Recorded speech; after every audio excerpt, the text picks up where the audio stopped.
കൊണ്ടുള്ള banner പൊട്ടിപ്പിടിച്ചുകൊണ്ടാണ് SFI പ്രവർത്തകർ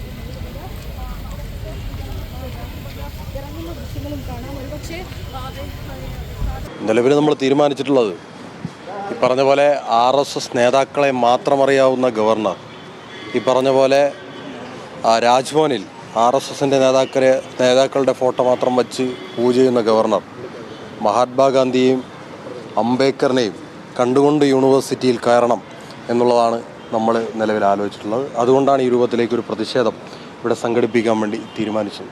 മുൻ ഗവർണർ ആരിഫ് മുഹമ്മദ് ഖാനെതിരെ വലിയ പ്രതിഷേധം SFI ഉയർത്തിയിരുന്നു. അന്നും ആരോപിച്ചിരുന്നത് ഗവർണറുടെ സർവകലാശാലകളെ കാവ്യവൽക്കരിക്കുന്നു എന്നാണ്. അതേ ആരോപണം ഇവിടെ ഉന്നയിക്കുന്നുണ്ട്. നിലവിൽ സർവകലാശാലകളെന്ന് പറയുന്നത് വിദ്യാർത്ഥികളുടെ കേന്ദ്രമാണ്. വിദ്യാർത്ഥികളുടെ അവകാശങ്ങൾ സംരക്ഷിക്കുവാനും വിദ്യാർത്ഥികൾക്ക് ഇവിടെ പഠനത്തിന് വേണ്ടിയിട്ടുള്ള ആവശ്യങ്ങൾ നിർവഹിക്കാനുമുള്ള കേന്ദ്രമാണ് യൂണിവേഴ്സിറ്റി.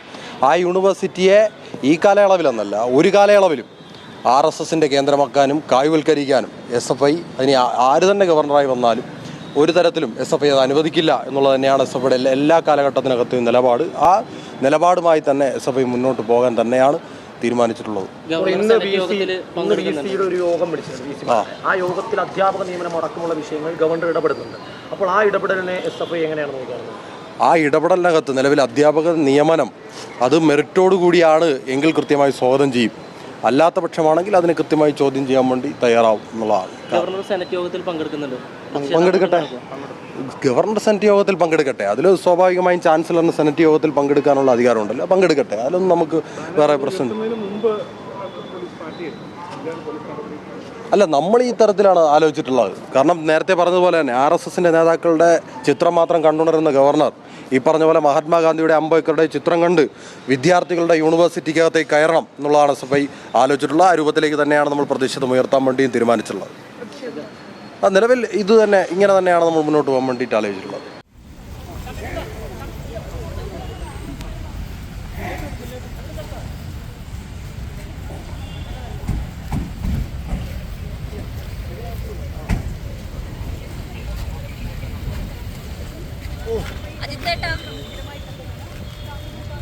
അജിത്തേട്ടാ